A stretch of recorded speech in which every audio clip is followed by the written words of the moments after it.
ঝালদার পক্ষ থেকে প্রথমে ধন্যবাদ। আমাদের ঝালদা স্কিম ছিল না, একটা আপনার সাহায্য মুরগুমার থেকে ছিল। আপনার ভুঁড়ি যেভাবে বাড়ছে এ তো আপনি যে কোনো দিন ব্লক করে যাবেন মনে হচ্ছে। ব্লক হবে না, হাঁটাচলা করছেন নাকি? ভালো করে দিদি শুনেন না, তো আমার সুগার আছে না প্রেসার আছে, নিশ্চয়ই কিছু কোনো লিভারের প্রবলেম আছে। কিচ্ছু নেই, ডেফিনেটলি কিছু তো আছে। এত বড় মধ্যপ্রদেশ কি করে হলো? একটাও মেডিসিন খাই না এখন পর্যন্ত, এটা রেকর্ড। রেকর্ড ঠিক আছে। হাঁটাহাঁটি করেন? হাঁটাহাঁটি করি, রোজ ব্যায়াম করি 1.5 ঘন্টা, কিন্তু খাওয়ার দিকে প্রচুর মানে পকোড়ি, তেলের ভাজা এসব খেতে বেশি খান?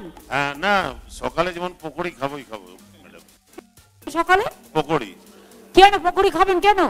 সকালে ওই অভ্যাস হয়ে আছে ছোট থেকে, তো ও খেলে কোনোদিন কমবে না এটা।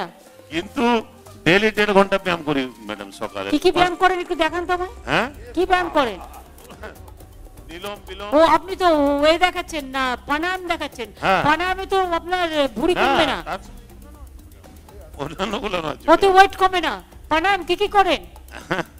একটা তো দেখালেন, আমি দেখলাম অর্ধেক দেখিয়েছেন। আর সবগুলো আমি করি ম্যাক্সিমাম ম্যাডাম 1.5 ঘন্টা করি প্রত্যেক দিন। কি ব্যায়াম, ভুঁড়ির কি ব্যায়াম করেন?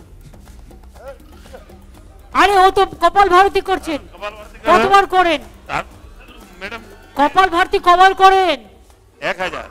হ্যাঁ 1000 বার? হ্যাঁ, হতে পারে না ম্যাডাম। আজকে সন্ধ্যাবেলায়, এখন তো কোনো খাইনি। আপনি 1000 বার করেন। আপনি যদি আমার কাছে এখানে করে দেখাতে পারেন, আপনাকে আমি 10,000 টাকা দেবো। এখন 1000 বার? হ্যাঁ, স্টেজে এসে করবেন 1000 বার। 5টার পরে? কি তো দুপুর সকালে করতে হয়, নাহলে 5টার পরে করতে হয়। 5টার পরে করে দেখিয়ে দেবো ম্যাডাম। কিছুতেই পারবেন না, একদম ওই রকমই শুধু পেট না চান, কিন্তু আসলে কোন কান দিয়ে নিঃশ্বাস ছাড়তে হয় আর কোন কান দিয়ে করতে হয় সেটা আপনি জানেন না, ঠিক তো? কপাল ভারতী আমিও কিন্তু করি, কিন্তু কপাল ভারতী সেটা জানি ম্যাডাম। আপনি ডেইলি 24 কিলোমিটার হাঁটেন। আরে আমি কি হাঁটি আপনার দেখার দরকার নেই। আমার কথা হচ্ছে আপনি কপাল ভারতী যেটা দেখালেন, শুধু পেট না ছাড়াই হবে না, কিন্তু সেটা জানি ম্যাডাম। নিঃশ্বাসটা কোথা দিয়ে নেন? ছাড়েন কোথা দিয়ে? আসলে গলদ, উল্টো হচ্ছে। নাক দিয়ে নিঃশ্বাস ছাড়তে পারে, সিস্টেমটা তো জানবেন। এখন তো ইউটিউবে সব দেখান, ওটা দেখে নিলেই তো হয়। কিছু আরবিক এক্সারসাইজ করুন ম্যাডাম। শরীরটা ওয়েট আছে, মানে 125 কেজি আছে, কিন্তু এটা ঠিক। ওয়েট কত? 125? ইয়েস। এই খেয়েছে রে, এখানে কতজনের 125 আছে? স্যার ম্যাডাম, এই চেয়ারগুলো আমাদেরকে দেখে তো তৈরি করে। এইসব চেয়ারগুলো আছে, এই যে ভাঙবে কি ভাঙবে না, প্লাস্টিকের চেয়ার তো এমনি ভেঙে যায়। এই চেয়ারগুলো আমি যে গর্ব করে বলছি। আবার শুনলেন তো বন্ধুরা, আমাদের মুখ্যমন্ত্রী একেবারেই আলাদা। আমাদের দিদির মতো কেউ হয় না।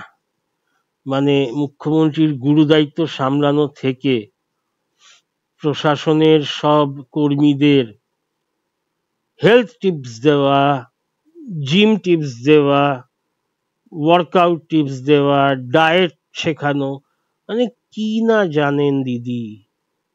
আমি আর বেশি কিছু এই নিয়ে বলতেও চাই না। এই ভিডিও ক্লিপটা দেখে আমি এখনো শকে আছি, আপনারাও দেখুন। অসাধারণ এক কথায়। ধন্যবাদ, টাটা।